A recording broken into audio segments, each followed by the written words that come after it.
السلام عليكم ورحمة الله وبركاته. الحمد لله رب العالمين، والعاقبة للمتقين، والصلاة والسلام على رسوله سيد المرسلين وعلى آله وأصحابه أجمعين. أما بعد، قال الله سبحانه وتعالى في القرآن العظيم: أعوذ بالله من الشيطان الرجيم، بسم الله الرحمن الرحيم. وإذا رأيتهم تعجبك أجسامهم وإن يقولوا تسمع لقولهم كأنهم خشب مسندة. صدق الله العظيم. وقال نبينا رسول الله صلى الله عليه وسلم: إن الله لا ينظر إلى أجسامكم ولكن ينظر إلى قلوبكم وأعمالكم، أو كما قال عليه الصلاة والسلام. اللهم صل على سيدنا محمد طب القلوب ودوائها وعافية الأبدان وشفائها ونور الأبصار وضيائها وعلى آله وصحبه وسلم. سبحانك لا علم لنا إلا ما علمتنا إنك أنت العليم الحكيم. சர்வ புகழும் புகழ்ச்சியும் அகிலத்தை படைத்து பரிபாலித்துக் கொண்டிருக்கின்ற வல்லோன் அல்லாஹ் ஒருவனுக்கே உரித்தாகுங்க. ஸலாத்தும் சலாமும் நபிகள் பெருமானார் ரசூலுல்லாஹி ஸல்லல்லாஹு அலைஹி வஸல்லம் அவர்கள் மீதும், அன்னாருடைய குடும்பத்தார்கள், சத்திய சஹாபாக்கள், தாபிஈன்கள், தபஅ தாபிஈன்கள், ஷுஹதாக்கள், சாலிஹீன்கள், நற்பாக்கியம் பெற்ற உம்மத்தினர் நம் அனைவர் மீதும் எல்லா காலமும் நிலவட்டும் ஆகுக. ஆமீன். அல்லாஹ்வின் பேரருள் புனித ஜும்ஆவுடைய தினத்தில், இறை இல்லத்தில் நம்மை எல்லாம் ஒன்று கூட செய்திருக்கின்றான். அல்ஹம்துலில்லாஹ். இஸ்லாம் சுமார் 1400 ஆண்டுகளுக்கு முன்பாக கலாச்சாரம், பண்பாடு, நாகரீகம் இவைகளெல்லாம் இல்லாத ஒரு காலத்தில் இஸ்லாம் என்றால் இப்படித்தான் இருக்க வேண்டும், மனித நடைமுறை என்று சொன்னால் அவனுடைய வாழ்க்கை அம்சங்கள் இப்படித்தான் இருக்க வேண்டும், இதற்குள் தான் வாழ்வியல் அழகுமுறை நெறிமுறை உள்ளது என்பதையெல்லாம் காட்டி கொடுத்து, பண்பாட்டு ஒரு வாழ்க்கையினுடைய நெறிமுறை, ஒரு கலாச்சாரம், அந்த கலாச்சாரம் என்று சொன்னால் எப்படி இருக்க வேண்டும், பண்பாடுகள் எப்படி இருக்க வேண்டும், நாகரீகமான வாழ்க்கை முறை என்று சொன்னால் அது இப்படித்தான் இருக்க வேண்டும் என்பதையெல்லாம் அடையாளம் காட்டி சென்றது இஸ்லாம். இது அடையாளம் காட்டி 1400 ஆண்டுகளுக்கு மேலாக ஆகிவிட்டது. அல்யௌம அக்மல்து லக்கும் தீனக்கும் வ அத்மம்து அலைக்கும் நிஅமதி என்று அல்லாஹ் தஆலா அருமை நாயகம் ரசூலுல்லாஹி ஸல்லல்லாஹு அலைஹி வஸல்லம் அவர்கள் ஹஜ்ஜத்துல் வதாவில் இருந்த பொழுது இறக்கிய வசனம் அது. இன்றைய தினம் நான் உங்களுக்கு மார்க்கத்தை முழுமைப்படுத்தி விட்டேன் என்று சொல்லிவிட்டார். இது நாகரீகத்தால் முழுமைப்படுத்தப்பட்ட மார்க்கம், பண்பாட்டால் முழுமைப்படுத்தப்பட்ட மார்க்கம், கலாச்சாரத்தால் முழுமைப்படுத்தப்பட்ட மார்க்கம். இந்த மார்க்கத்தில் இதுதான் இன்றைய ட்ரெண்டிங் கலாச்சாரம் என்று சொல்லி இந்த மார்க்கத்தில் எதையும் மிகைப்படுத்தவோ அதிகப்படுத்தவோ அல்லது இதுவெல்லாம் இந்த காலத்திற்கு ஏற்றது போல் இருக்காது என்று சொல்லி அதிலிருந்து ஒரு குறைவை ஏற்படுத்தவோ அது எந்த ஒரு முஃமினுக்கும் ஆகுமானது அல்ல.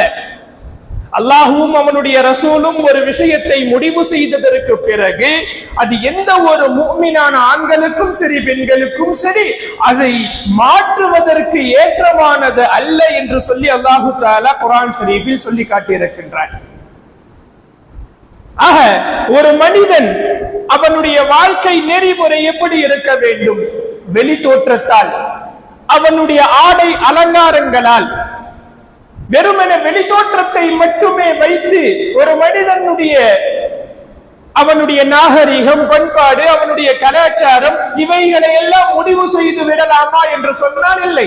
அவனுடைய அகபுறத்தையும் பார்க்க வேண்டும். அவனுடைய உள்ரங்கமும் எவ்வாறு இருக்கின்றது. வெளித்தோற்றத்தில் ஒரு மனிதன் பார்ப்பதற்கு அழகாக இருக்கலாம். அது மக்களை கண்ணியப்படுத்துவதற்காக, மக்கள் நம் மீது மரியாதை செலுத்த வேண்டும் என்பதற்காக வேண்டி. ஆனால் அவனுடைய நடைமுறை, அவருடைய பழக்க வழக்கம், அவருடைய அந்த பண்பாட்டு கலாச்சாரம், அது ஏதாவது சருகுதலை பார்க்கின்ற பொழுது பார்ப்பதற்கு கண்ணியவான் போல் தெரிகின்றார். ஆனால் இப்படி ஒரு கீழ்த்தரமான காரியத்தை செய்கின்றாரே என்று சொல்லி மனிதர்களாலே தூற்றப்படக்கூடிய ஒரு நிகழ்வையும் நாம் பார்த்து கொண்டுதான் இருக்கின்றோம். எனவேதான் நாயகம் ஸல்லல்லாஹு அலைஹி வஸல்லம் அவர்கள் அந்த வார்த்தையை சொல்லுவார்கள், மனிதர்களுடைய வெளி தோற்றத்தையும் அவர்களுடைய உடல் ஆடை அலங்காரங்களையும் அல்லாஹு தஆலா பார்ப்பது கிடையாது என்று சொன்னால் பார்ப்பதே இல்லை என்று அல்ல.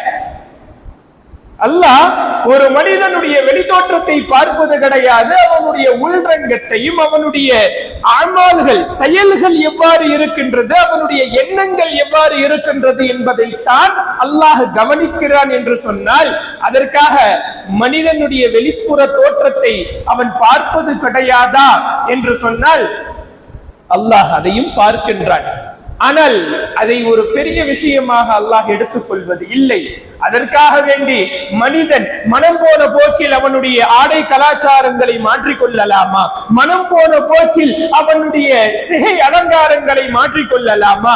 மனம் போன போக்கில் இன்றைக்கு காலத்தினுடைய கட்டாயம், காலத்தினுடைய ஓட்டம், கலாச்சார சீரழிவு என்று சொல்லி இந்த உலகம் எதை நோக்கி பயணிக்கின்றதோ அந்த கலாச்சாரங்களில் நம்மை போய் ஈடுபடுத்திக் கொள்ளலாமா என்று சொன்னால் அதற்கு இந்த மார்க்கத்தில் சிறிதளவும் கூட இடமில்லை என்று தான் சொல்ல வேண்டும். இன்றைக்கு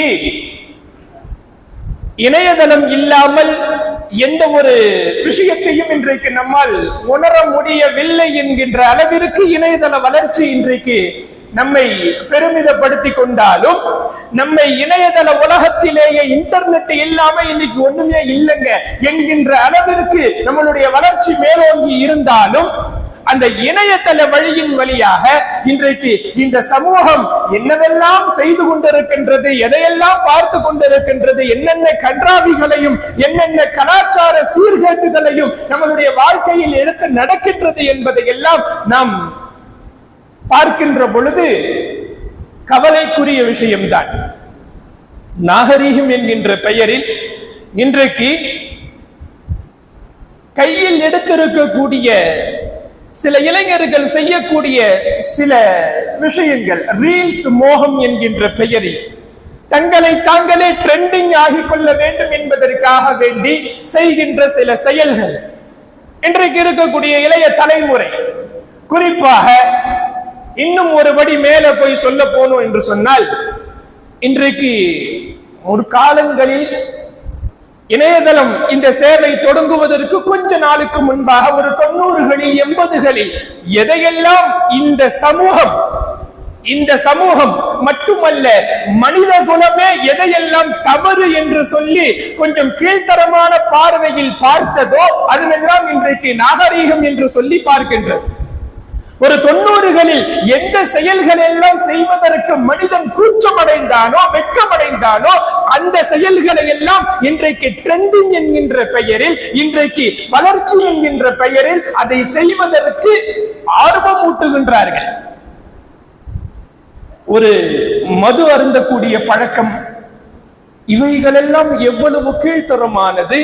அல்லாஹு தஆலா அதை விட்டு முற்றிலுமாக வெளியே வர வேண்டும் என்று சொல்லி அல்லாஹ் பல வசனங்களில் அதை உணர்த்தி காட்டிக் கொண்டே இருக்கின்றான். மது என்பது அனைத்து பாவத்திற்கும் தலை என்று நாயகம் ஸல்லல்லாஹு அலைஹி வஸல்லம் அவர்கள் சொல்லி இருக்கின்றார்கள். போதை தரக்கூடிய ஒவ்வொரு பொருளும் ஹராம் என்று சொல்லி தடுத்திருக்கின்றார்கள். ஆனால் இன்றைக்கு மது பழக்கம் இல்லை என்று சொன்னால் இவன் மனிதனா என்று சொல்லி பார்க்கின்ற அளவிற்கு ஒரு மதுவை எவ்வளவு உயர் நோக்கத்தில் வைத்து ஒரு குடும்பத்தில் அமர்ந்து ஒரு மனைவி ஊற்றி கொடுப்பது போல, ஒரு குடும்பத்திற்குள் இதுவெல்லாம் இருப்பது சகஜம் என்பது போல, நண்பர்கள் என்று சொன்னால் அந்த நண்பர்கள் இவை இல்லாமல் நட்புகளே இல்லை என்பது போல இன்றைக்கு இணையதள உலகம் அதை ரொம்பவும் உயர் நோக்கியே காட்டிக் கொண்டிருக்கின்றது. அதற்கடுத்து இன்றைக்கு வளர்ச்சி என்கின்ற பெயரில் உடல்களில் எதையாவது வரைந்து கொள்வது, உடல்களில் எதையாவது நம்மளுடைய சிகை அலங்காரம், நம்மளுடைய உடல் அலங்காரம் என்கின்ற பெயர்ல உடம்புல எதையாவது ஒண்ணு எழுதிக்கிட்டு அதை குத்திக்கிறது. அதுக்கு பேரு டாட்டுன்னு சொல்லலாம், பச்சை குத்துறதுன்னு சொல்லலாம், என்ன வேண்டாலும் சொல்லிக்கலாம். இந்த சமூகம் இதுவரை அதனுடைய வாசலில் நுழையவில்லை என்று சொன்னாலும் அந்த வாசல் திறந்து கொண்டு வாவா என்று அழைத்துக் கொண்டிருக்கின்றது. இந்த சமூகம் அந்த வாசலுக்குள் நுழைவதற்கும் காத்துக் கொண்டுதான் இருக்கின்றது. அல்லாஹ் இந்த சமுதாயத்தை பாதுகாக்க வேண்டும். இந்த சமுதாயத்திற்கு என்று அல்லாஹு தஆலா ஒரு சில கலாச்சாரங்களை கொடுத்திருக்கின்றான். இந்த சமூகத்திற்கு என்று அல்லாஹ் ஒரு பண்பாட்டை கொடுத்திருக்கின்றான், நாகரீகத்தை கொடுத்திருக்கின்றான். இந்த நாகரீகம் தான் அவனை கண்ணியவானாக மாற்றும். இந்த நாகரீகம் தான் அல்லாஹ்விடத்தில் அவனை உயர்ந்தவனாக ஆக்கும் என்று சொல்லி அருமை நாயகம் ரசூலுல்லாஹி ஸல்லல்லாஹு அலைஹி வஸல்லம் அவர்களுடைய வார்த்தைகளில் பல விஷயங்களில் நாம் பார்க்கலாம். சில நேரங்கள்ல அவருடைய ஆடை நல்ல ஆடையாக இருக்காது. என்ன, அப்ப இஸ்லாத்திற்கு வந்தவர்கள் எல்லாம் வீட்டை விட்டு, வாசலை விட்டு, தன்னுடைய எல்லா சொந்த பந்தங்களையும் விட்டு ஹிஜ்ரத் செய்து எந்த ஒரு துணிமணியும் இல்லாத வாழ்ந்த காலம் அது. அப்படிப்பட்ட ஒரு நேரத்தில் சில உயர் ரக ஆடையை அணியக்கூடிய மனிதர்களும் இருக்கத்தான் செய்தார்கள். ஒரு சபையில் நாயகம் ரசூலுல்லாஹி ஸல்லல்லாஹு அலைஹி வஸல்லம் அவர்கள் அமர்ந்திருப்பார்கள். ஒரு மனிதர் வருவார். சஹாபாக்களிடத்தில் கேட்பார்கள், நாயகம் ஸல்லல்லாஹு அலைஹி வஸல்லம் அவர்கள் இந்த மனிதரை பற்றி நீங்க என்ன நினைக்கிறீங்கன்னு சொல்லி கேட்கும் பொழுது, இந்த மனிதர் மக்களில் கண்ணியமானவர், இந்த மனிதர் மக்களில் கண்ணியமானவர், இவர் யாருக்கிட்டையாவது போய் பெண் கேட்டார்கள் என்று சொன்னால் அவருக்கு பெண் கொடுத்துருவாங்க. இவர் ஏதாவது ஒரு விஷயத்துல போய் பரிந்துரை செய்தார் என்று சொன்னால் அவருடைய பரிந்துரை ஏற்றுக்கொள்ளப்படும். இவர் ஏதாவது ஒரு விஷயத்தை செய்யணும்னு நினைச்சு அவர் சொன்னால் மக்கள் அதனை கேட்பார்கள். அப்படிப்பட்ட சமுதாயத்தில் ஒரு கண்ணியவான் என்று சொல்லி சஹாபாக்கள் அவரை பற்றி சொல்லுவார்கள். சிறிது நேரத்தில் இன்னொரு மனிதர் கடந்து போவார். நாயகம் ரசூலுல்லாஹி ஸல்லல்லாஹு அலைஹி வஸல்லம் அவர்கள் மா ரஅய்தும் ஹாதர் ரஜுல, இந்த மனிதரை பற்றி நீங்க என்ன நினைக்கிறீங்க என்று சொல்லி இரண்டாவது சென்ற அந்த மனிதரை பற்றி சொல்லும் பொழுது, ஒண்ணுமில்லை, ஏழை. அவரு கொஞ்சம் பணக்காரர், கண்ணியவான், இவர் ஏழை, ஒன்றுமில்லை. அப்போ சஹாபாக்கள் சொல்லுவார்கள், இந்த மனிதர் கொஞ்சம் ஒண்ணுமே இல்லாதவர், இவர் பேசினா யாரும் அந்த அளவுக்கு காது கொடுத்து கேட்க மாட்டாங்க. இவர் ஏதாவது ஒரு விஷயத்துல ரெக்கமெண்டேஷன் செய்தால், பரிந்து பேசினால் அவருடைய ரெக்கமெண்டேஷன் ஏற்றுக்கொள்ளப்படாது, அவருடைய பரிந்துரை ஏற்றுக்கொள்ளப்படாது. இவர் எங்கேயாவது போய் பெண் கேட்டால் அவருக்கு பெண்ணும் தரப்பட மாட்டாது. நாயகம் ரசூலுல்லாஹி ஸல்லல்லாஹு அலைஹி வஸல்லம் அவர்கள் சொன்னார்கள், பூமி முழுவதும் முதலாவது போனார் இல்லையா, அந்த மனிதர் இருப்பதை விட அல்லாஹ்விடத்தில் மேலானது இது போன்ற இரண்டாவது மனிதர் இருந்தார் இல்லையா, இவரை போன்ற ஒரு மனிதர் இருப்பது மேலானது. அல்லாஹ்வுடைய பார்வையில் அவர் உயர்ந்தவர். அவர் ஒரு விஷயத்தில் சத்தியமிட்டார் என்று சொன்னால் அவருடைய சத்தியத்தை அல்லாஹ் நிறைவேற்றுவார். அல்லாஹ்விடத்தில் இவர் கண்ணியமானவர். ஒன்னு இருக்குது வெளிரங்கத்தில் கண்ணியம், இன்னொன்று உள்ரங்கத்தில் கண்ணியம். இந்த இரண்டுமே ஒன்று சேருகின்ற பொழுது அல்லாஹ்விடத்தில் அவர் உயர்வடைகின்றார். இன்னல்லாஹ் ஜமீலுன் யுஹிப்புல் ஜமால, அல்லாஹ் அழகானவன், அவன் அழகை விரும்புகின்றான். இன்னல்லாஹ யுஹிப்பு மஆலியில் உமூர், அல்லாஹு தஆலா ஒவ்வொருவரிடத்திலும் அவருடைய உயர்வை விரும்புகின்றான். வயக்ரஹு ஸஃஸஃபஹா, அற்பமானதை அல்லாஹ் வெறுக்கின்றான். நம்மிடத்தில் இருக்கக்கூடிய உயர்வானதை அல்லாஹ் விரும்புகின்றான். அது உயர்வான ஆடையாக, உயர்வான பண்பாக, உயர்வான பேச்சாக, உயர்வான எண்ணமாக, எல்லாம் உயர் ரகத்தில் இருப்பதை அல்லாஹ் விரும்புகின்றான். கீழ்த்தரமான எண்ணம், கீழ்த்தரமான பேச்சு, கீழ்த்தரமான சிந்தனை, கீழ்த்தரமான ஆடை, இவைகளை அல்லாஹ் வெறுக்கின்றான் என்று நாயகம் ரசூலுல்லாஹி ஸல்லல்லாஹு அலைஹி வஸல்லம் அவர்கள் சொல்லுகிறார்கள். ஒரு மனிதனுடைய ஆடை அலங்காரங்களை வைத்து மட்டும் இங்கே மதிப்பு மரியாதை என்பது இஸ்லாத்திற்குள் இடமில்லை. அவனுடைய உள்ரங்கம் உள் தோற்றம் எப்படி இருக்கின்றது என்பதை அல்லாஹ் கவனிக்கின்றான் என்று அடிக்கடி நாயகம் ரசூலுல்லாஹி ஸல்லல்லாஹு அலைஹி வஸல்லம் அவர்கள் சஹாபா பெருமக்களுக்கு உணர்த்தி காட்டிக் கொண்டேவும் இருந்தார்கள். இருந்தாலும் சஹாபாக்களிடத்தில் ஒரு சில நேரங்களில் பெரிய பெரிய உயர் ரக ஆடை வருகின்ற பொழுதெல்லாம் நாயகம் ரசூலுல்லாஹி ஸல்லல்லாஹு அலைஹி வஸல்லம் அவர்களுக்கு எங்காவது வெளியில் இருந்து ஒரு புதிய ஆடை வருகின்றது என்று சொன்னால் அதை சஹாபாக்களிடத்தில் கொடுத்து அதை போட்டு பார்த்து மகிழ்ச்சி அடைவார்கள். புத்தாடை அணிவதை பார்த்து, கண்ணியமான ஆடை உடுத்துவதை பார்த்து நாயகம் ரசூலுல்லாஹி ஸல்லல்லாஹு அலைஹி வஸல்லம் அவர்கள் மகிழ்ச்சி அடைவார்கள்.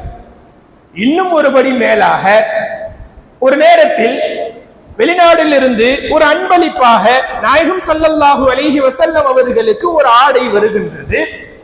அந்த ஆடையும் சஹாபாக்கள்கிட்ட கொடுக்கணும்னு நினைக்கும் பொழுது எடுத்து கொடுக்க நிற்கின்ற அந்த நேரத்துல ஹஜ்ரத் உமர் ரலியல்லாஹு அன்ஹு அவர்கள் வருவார்கள். யா ரசூலல்லாஹ், இதை வெள்ளிக்கிழமை ஜும்மாவுல நீங்க மக்கள்கிட்ட பிரசங்கம் செய்கின்ற அந்த நேரத்துல இந்த ஆடையை போட்டால் எவ்வளவு அழகாக இருக்கும். வெளிநாட்டு தூதுவர்கள் உங்களிடம் வந்து பேசுகின்ற பொழுது, வெளிநாட்டிலிருந்து தூதுக்குழுக்கள் உங்களை அணுகி நீங்கள் பேசுகின்ற அந்த நேரத்தில் இந்த உயர்ந்த ஆடையை போட்டால் நீங்கள் எவ்வளவு அழகாக இருக்கும் என்று சொல்லி ஹஜ்ரத் உமர் ரலியல்லாஹு அன்ஹு அவர்கள் ஆலோசனை கொடுக்கின்றார்கள். நாயகம் ஸல்லல்லாஹு அலைஹி வஸல்லம் அவர்களும் அந்த ஆலோசனையை வரவேற்கின்றார்கள். எனவேதான் ஹஜ்ரத் இப்ராஹிம் அலைஹிஸ்ஸலாம் அவர்களை பற்றி நினைவு கூறுகின்ற பொழுதெல்லாம் நாயகம் ஸல்லல்லாஹு அலைஹி வஸல்லம் அவர்கள் இந்த உம்மத்தினுடைய தந்தை என்று சொல்லி ஹஜ்ரத் இப்ராஹிம் அலைஹிஸ்ஸலாம் அவர்களை நினைவுபடுத்திக் கொண்டே இருப்பார்கள். சில நேரங்கள் எந்த அளவிற்கு என்று சொன்னால், மனித குல தந்தை ஹஜ்ரத் ஆதம் அலைஹிஸ்ஸலாம் அவர்கள், மனித குலத்தினுடைய தந்தை ஹஜ்ரத் ஆதம் அலைஹிஸ்ஸலாம். ஆனால் அந்த மனித குலத்தினுடைய நாகரீகத்தின் தந்தை ஹஜ்ரத் இப்ராஹிம் அலைஹிஸ்ஸலாம். பல நாகரீகங்களை மனிதன் என்று சொன்னால் அவனுடைய அலங்காரம் இப்படித்தான் இருக்க வேண்டும் என்று சொல்லி ஹஜ்ரத் இப்ராஹிம் அலைஹிஸ்ஸலாம் அவர்கள் கற்றுக் கொடுத்த நடைமுறைகள் அவைகளை எல்லாம். ஆண்கள் என்று சொன்னால் ஆண்கள் இப்படித்தான் இருக்க வேண்டும். நகத்தை வெட்டிக் கொள்வது, மீசையை கத்தரித்துக் கொள்வது. நகம் வெட்டிக் கொள்வது என்பது எல்லோருக்கும் பொதுவானது. மீசையை கத்தரித்துக் கொள்வது, தாடி வளர்த்துக் கொள்வது, ஹத்தனா செய்து கொள்வது, சுத்தமாக இருக்க வேண்டும் என்பதற்காக வேண்டி மிஸ்வாக்கு செய்து கொள்வது, பல் துலக்கிக் கொள்வது. 4 பேர்கிட்ட போய் பேசும் பொழுது உன்னை நீ சுத்தப்படுத்திக் கொள். சுத்தப்படுத்திக் கொண்டு உன்னுடைய வாயையும் உன்னுடைய பற்களையும் சுத்தம் செய்து கொண்டு நீ போய் ஒரு 4 பேரிடத்தில் பேசு என்று சொல்லி கண்ணியத்தை கற்றுக் கொடுத்தது ஹஜ்ரத் இப்ராஹிம் அலைஹிஸ்ஸலாம் அவர்களுடைய நடைமுறை, நபிமார்களுடைய நடைமுறை என்று சொல்லி அருமை நாயகம் ரசூலுல்லாஹி ஸல்லல்லாஹு அலைஹி வஸல்லம் அவர்கள் இந்த விஷயங்களை எல்லாம் சொல்லி காட்டுவார்கள். நாகரீகத்தை கற்றுக் கொடுக்க வந்தவர்கள் நபிமார்கள். வெறுமனே அல்லாஹ் ரசூலை பற்றி அல்லாஹ் என்ன சொல்லி இருக்கின்றான், நான் அந்த விஷயத்தை பேசுகின்றேன் என்று சொல்லி வஹதானியத்தை மட்டும், ஓரிரை கோட்பாட்டை மட்டும் பேச வரவில்லை இங்கே நபிமார்கள். நபிமார்களுடைய நடைமுறைகள் என்று சொல்லி அருமை நாயகம் ரசூலுல்லாஹி ஸல்லல்லாஹு அலைஹி வஸல்லம் அவர்கள் பட்டியலிடுகின்ற பொழுது இந்த விஷயங்களை எல்லாம் அந்த பட்டியலுக்குள் சேர்ந்து வரும். மீசையை கத்தரிப்பது, தாடியை வளர்ப்பது, ஒதுக்குவது, அழகான முறையில் நகங்களை வெட்டுவது, நமக்கு உடல்களில் தேவையில்லாத அந்த சிகைகளை எல்லாம், அந்த முடிகளை எல்லாம் களைந்து கொள்வது, கத்தனா செய்வது, பல் துலக்குவது, நறுமணம் பூசிக்கொள்வது போன்ற எல்லா நடைமுறைகளும் இது நபிமார்களுடைய நடைமுறை. உன்னுடைய உள்ரங்கம் சுத்தமாக இருந்தால் மட்டும் போதாது, நீ வெளிரங்கத்திலும் ஆடை அலங்காரங்களிலும் நீ கண்ணியவானாக இருக்க வேண்டும் என்று சொல்லி இந்த மார்க்கம் நமக்கு அழகான முறையில் சொல்லி தருகிறது. ஹஜ்ரத் உமர் ரலியல்லாஹு அன்ஹு அவங்கள்ட்ட ஒரு கேஸ் ஒன்று வருது. ஹஜ்ரத் உமர் ரலியல்லாஹு அன்ஹு அவர்களிடம் ஒரு தீர்ப்பு ஒன்று வருகின்றது. குற்றவாளி இருக்கின்றார், அவருக்கு யாராவது சாட்சி சொல்றதுக்கு யாராவது இருக்காங்களா? அவங்க நிரபராதி, அவங்களுக்கு தெரிஞ்சவங்க சாட்சி சொல்றதுக்கு யாராவது இருக்கின்றார்களா? குற்றம் சுமத்தப்பட்டவர் இருக்கின்றார். அப்போ அவரை பத்தி தெரிஞ்சவங்க யாரு, என்ன ஏது, இவர் நிரபராதிங்கிறதுக்காக வேண்டி என்ன எவிடன்ஸ் இருக்குதுன்னு சொல்லி கேட்கும் பொழுது ஒரு மனிதர் எழுகின்றார். கலீஃபா அமீருல் முஃமினீன் அவர்களே, அவரை பத்தி எனக்கு நல்லா தெரியும்னு சொல்லி சொல்றார். இவரை பத்தி தெரியுமா கேட்கின்றார்கள். தெரியும். இவரை பத்தி தெரியும்னா முதல்ல நீ இவருடைய பக்கத்து வீட்டுக்காரரான்னு கேட்கிறான். உன்னுடைய பக்கத்து வீட்டுக்காரரா அவர்? எந்த அளவுக்குன்னா உன்னுடைய வாசலும் அவருடைய பின்வாசலும் சேர்ந்தார் போல. அதாவது அவர் வீட்டில் என்ன நடந்தாலும் உனக்கு கேட்குமா, அவர் பேசுவதெல்லாம் நீ கேட்பாயா என்கின்ற அளவிற்கு நீ பக்கத்து வீட்டுக்காரரா? ஒரு பக்கத்து வீட்டுக்காரருக்கு தான் தெரியும் இன்னொரு பக்கத்து வீட்டுக்காரர் எந்த அளவிற்கு உயர்வானவர், எந்த அளவிற்கு மன ரீதியிலும் சரி, உள்ளத்திலும் சரி, மனிதம் என்கின்ற அந்த ரீதியிலும் சரி அவர் எவ்வளவு உயர்வானவர் என்பதை அந்த அருகில் உள்ள அந்த ஜார் என்கின்ற அந்த பக்கத்து வீட்டுக்காரருக்கு தான் தெரியும், அண்டை வீட்டுக்காரருக்கு தான் தெரியும். நீ அவருடைய அண்டை வீட்டுக்காரரா என்று கேட்கின்றார்கள். ஹஸரத் உமர் ரலியல்லாஹு அன்ஹு அவர்கள், இல்ல நான் பக்கத்து வீட்டுக்காரன். சரி, அவரோடு நீ தொலைதூர பயணம் மேற்கொண்டுள்ளாயா? ஹஸரத் உமர் ரலியல்லாஹு அன்ஹு அவர்கள் கேட்கின்றார்கள், அவரோடு நீ தொலைதூர பயணம், இன்றைக்கு இருக்கிற மாதிரி ஒரு நாள் 2 நாள் டிராவல்லாம் இல்ல. ஒரு தொலைதூர பயணம் என்று சொன்னால் ஒரு வியாபாரம் நிமித்தமாக எங்காவது ஒரு இடத்திலிருந்து இன்னொரு இடத்திற்கு செல்ல வேண்டும் என்று சொன்னால் 1 மாத கால பயணம், இது போன்ற பயணம் மேற்கொள்வார்கள் இல்லையா? அந்த மாதிரி தொலைதூர பயணம் நீ மேற்கொண்டு இருக்கின்றாயா? அப்படி தொலைதூர பயணம் மேற்கொள்கின்ற பொழுதுதான்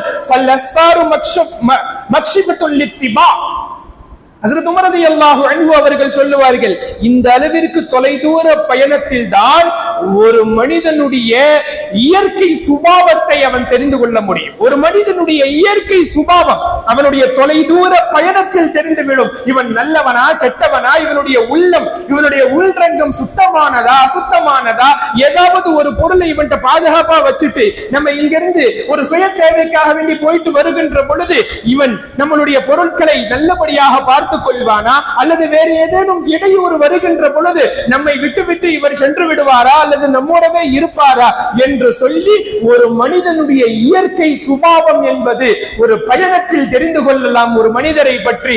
அப்படி இவரோடு நீ தொலைதூர பயணம் மேற்கொண்டுள்ளாயா என்று சொல்லி ஹஸரத் உமர் ரலியல்லாஹு அன்ஹு அவர்கள் கேட்க, இல்ல நான் அப்படியெல்லாம் டிராவல் பண்ணதில்லை அவரோடன்ட்டாங்க.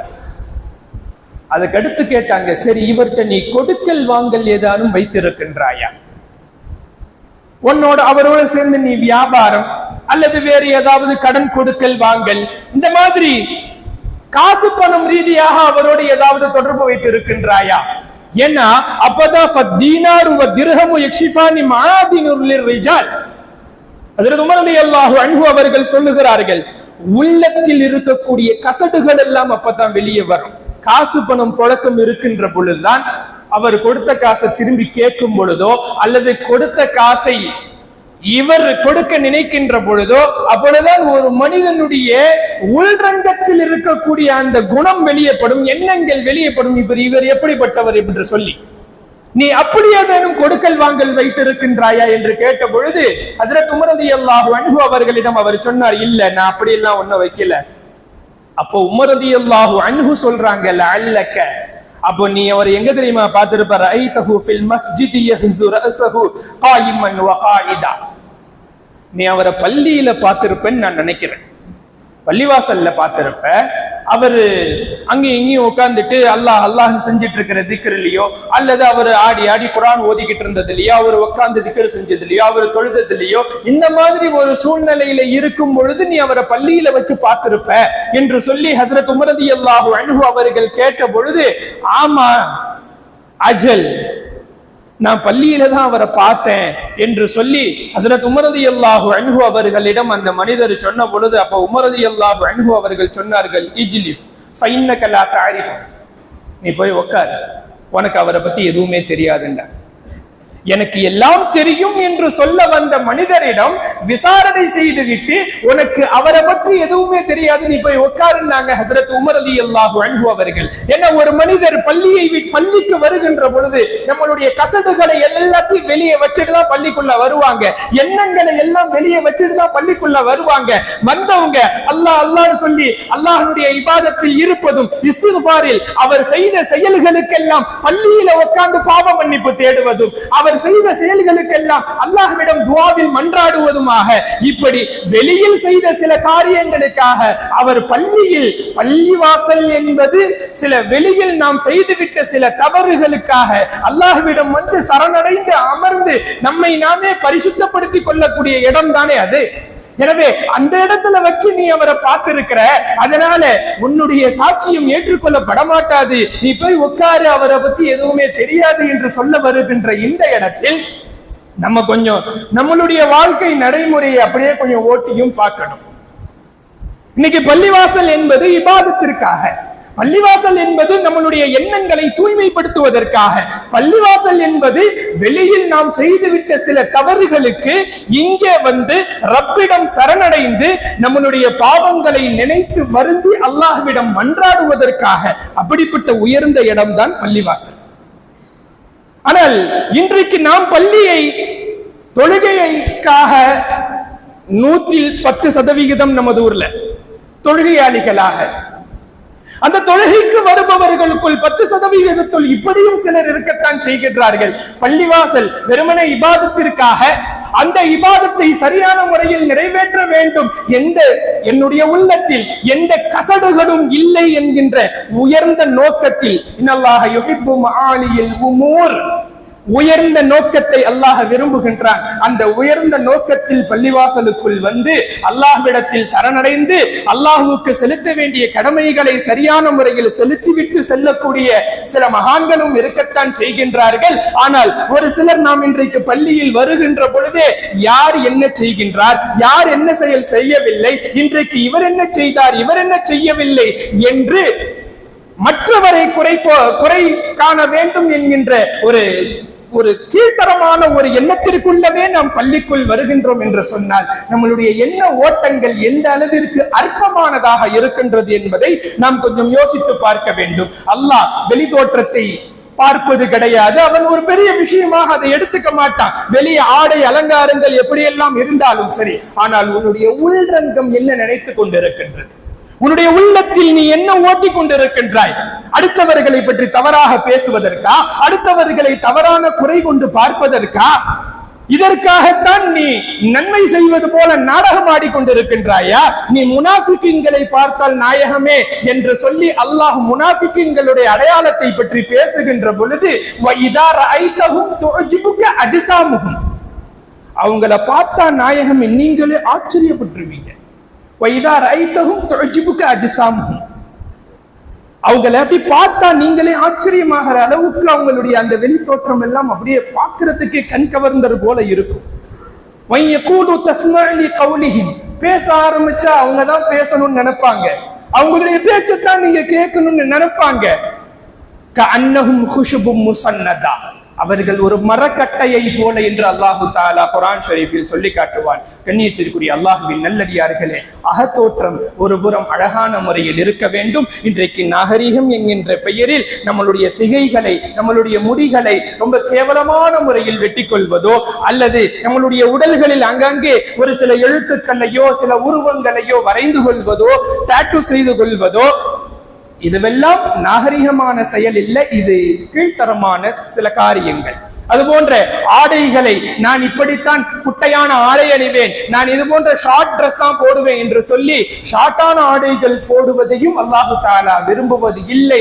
ஆடை என்பது அல்லாஹ் இந்த உம்மத்திற்கு கொடுத்த மிகப்பெரிய கண்ணியமானது. எனவே அந்த கண்ணியமான ஆடைகளோடு வெளிரங்கம் அழகானதாக இருப்பது போன்று உள்ரங்கத்தையும் அழகானதாக ஆக்கிக் கொண்டு இரு புறமும் அழகானதாக இருந்தால் அல்லாஹு தஆலாவிடத்தில் அதைவிட கண்ணியம் வேறு எதுவும் இல்லை என்பதை விளங்கி அல்லாஹ் நம்மை கண்ணியவான்களாக வாழச் செய்வானாக. ஆமீன். வாஹிரு தஅவானா அல்ஹம்துலில்லாஹி ரப்பில் ஆலமீன். அஸ்ஸலாமு அலைக்கும் வரஹ்மத்துல்லாஹி வபரகாத்துஹு.